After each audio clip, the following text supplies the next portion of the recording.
If you love Baltimore sports, you'll love WNST.net. Back into Thursday Night Live here at McFall's Iron Horse Tavern. We're out here on the deck. It's a little chilly tonight, but it's really pretty. Nice night to be out here at Loch Raven Reservoir. Thanks to Fremont Mortgage, thanks to Bud Light. They are the presenting sponsors of Thursday Night Live. This is WNST. I'm Glenn. Dennis Pitta is here. Give it up one more time for Dennis Pitta. Wait, what was that? That was really bad. Dude, I mean, like, whoa. That's all right. Joe's here. We'll get excited about that. Hang on a second. If I said give it up for Dennis Pitta and Joe Flacco again, could we get some more noise for that? Dude, I'm sorry. I don't know what to say. It's okay. I get it. I mean, I understand. Now you know how I feel when I'm around you. Yeah. You know what I mean? Like when I'm around you, it's like, oh yeah, that guy that's sitting over there. He's here. It's unfortunate.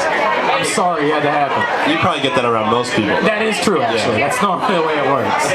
So I noticed that once again, like a real man, you ordered a mushroom sandwich. Look how big this thing is, though. I can't even take a bite out of it.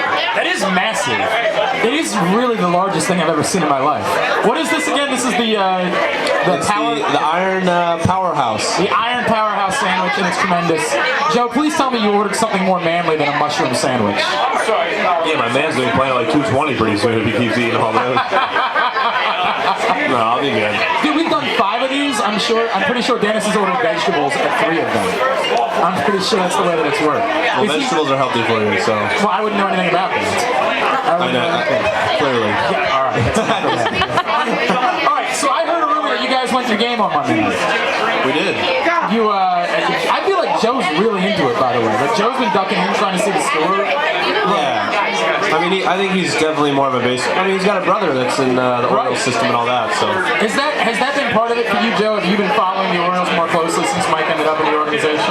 No, I don't really follow what he does all year. I kind of just hear as it kind of, if I talk to my parents, but I like baseball, so it's kind of cool to see our guys in the playoff and see the city kind of get just as excited as they have been around us the last couple of years.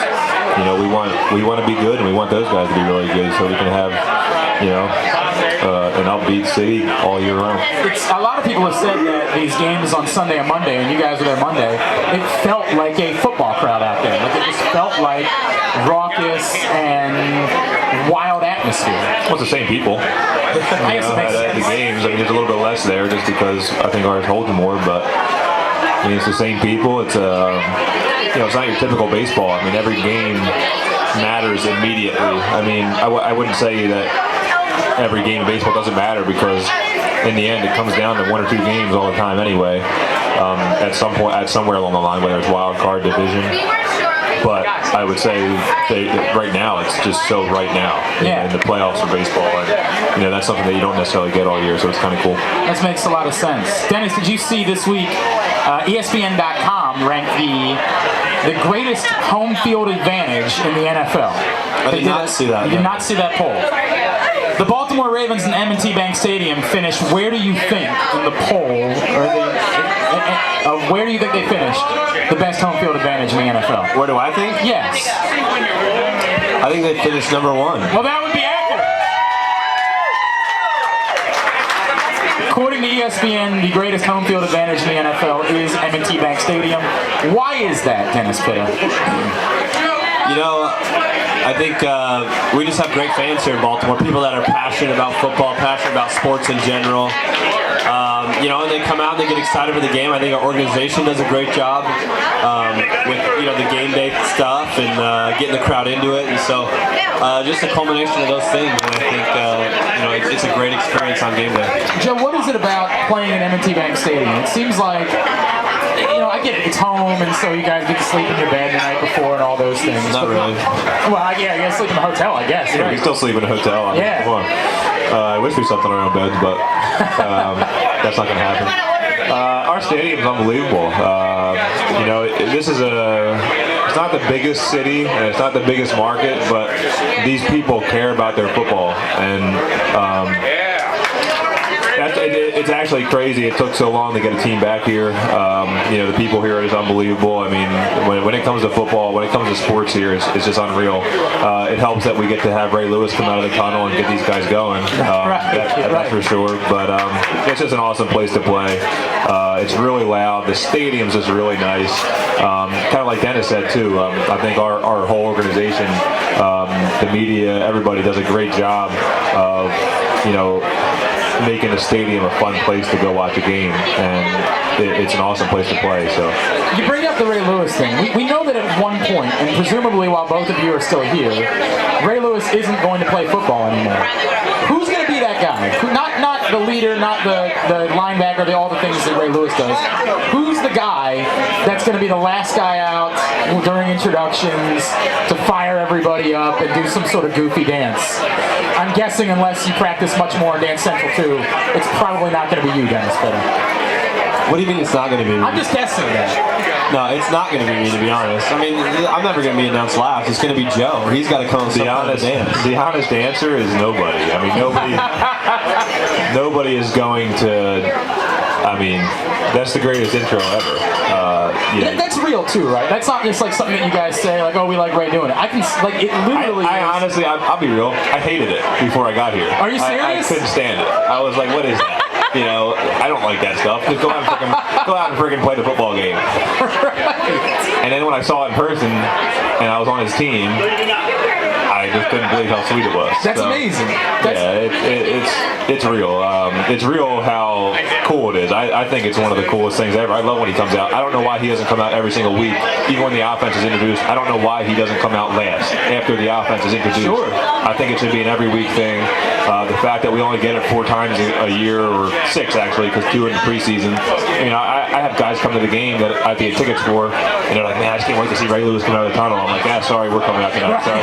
It's just me this time. Sorry to ruin your whole plans for the game, but I get to come out tonight. Ray Rice, that's it.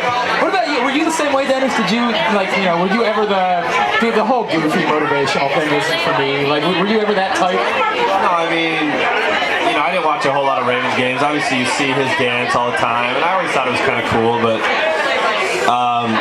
it's unbelievable to see it in person. And if you watch all the players, we all kind of huddle up trying to find a spot where we could watch, because everyone just loves it and gets fired up by it, and it's pretty awesome. But even my wife,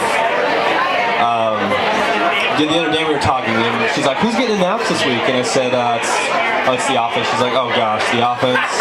I just want to watch Ray Lewis. I'm like, I run out on the offense. Right. That's not cool for you. And I said, no, I don't care. Because you don't do anything anyway. So. They all make fun of us. Ed Reed's pretty cool. He just walks out and just, it's pretty cool. And then Terrell Suggs he's got a pretty awesome intro too. When he puts his hands up and they shoot the flames up at the same time, that's actually. I get pumped up for that one too. That's pretty good. So if anybody, I would say maybe him. Is he? You guys have heard obviously last couple weeks, or you see him around. He's getting closer to being back. What does that mean to you as teammates? Does it create kind of a lift to know we're getting this guy back soon? Yeah, obviously it's he's a Pro Bowl player. He's one of our best defenders, and so. Anytime that he's on the field, we get instantly better. And I know he's been working hard, rehabbing and doing all that, because he's ready to get back on the field. And so we're certainly happy to have him when he gets back. It seems awfully quiet in the locker room when we walk in. Now, we only get to be in there for like an hour, but it seems much quieter when Terrell's out doing rehab or whatever. It just seems like it's not quite as raucous in the locker room on those days. Yeah, obviously you can hear him from every corridor of that building, and so but that's what we love about Terrell. He's always joking, having a good time, and he says whatever he wants to say, and everyone gets to hear it. This is Thursday Night Live. We're out here at McFalls. Joe Flacco, Dennis Fitter with us tonight. Joe, you brought out perhaps the biggest celebrity in Baltimore tonight. Your baby is here with you this evening, correct? He was here. He's in the building. Did you see that, within a day of him being born, he already had a Twitter account and everything? Were you aware of all that? No, I don't pay attention to that. I have no idea. What's fatherhood been like? It's been unbelievable. You know, I get to just hang out with him, and he's my little buddy. My wife pretty much does all the hard work, so you know, it's been unbelievable. Unbelievable experience. I can't wait for it to happen again and again and again and again and again. So is there anything to that? Perhaps is there? No, I mean, no plans right now. I'm just hoping. I was hoping to get something out of you there for a second. Dennis has told us that he has babysitted before. Yeah. How would you grade Dennis Pitta as a babysitter? Well, the dude came back in one piece, so I'll give him 100. That's all that matters. Dennis said basically he did the exact same thing that you did, which is let his wife do the babysitting, and he just sat on the couch and watched TV. I heard he was able to hold him and put him to sleep. You know, he must have a pretty comfortable chest and stomach. I don't know. Absolutely. I said before, it's the trustworthy hands at that point. Yeah, I mean, Steven was crying a little bit, and my wife couldn't calm him down, so I took over and we quieted him down, put him to sleep, and we were good to go. Very, very good.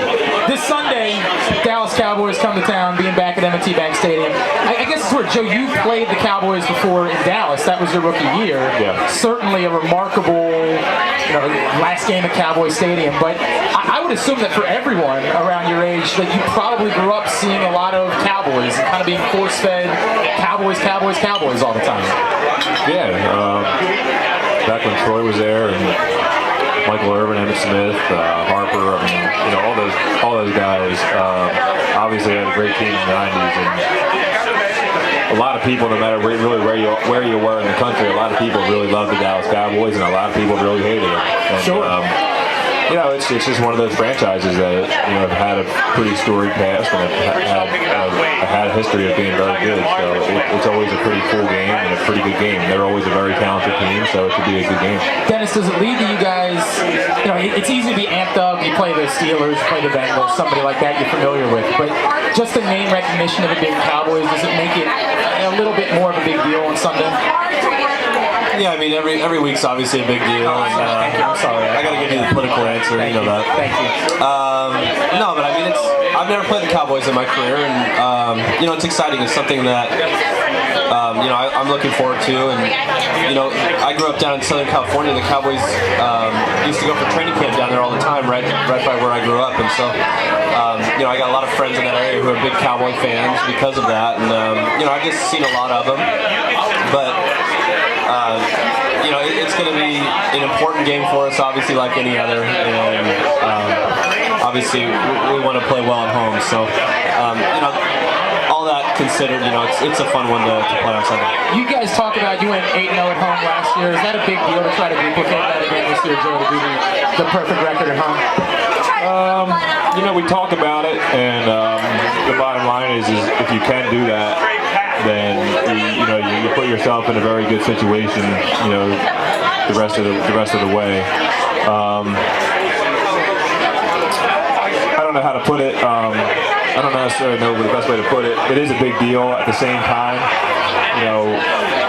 we need to go out there and we need to play. We need to play well, and it doesn't really matter where it is.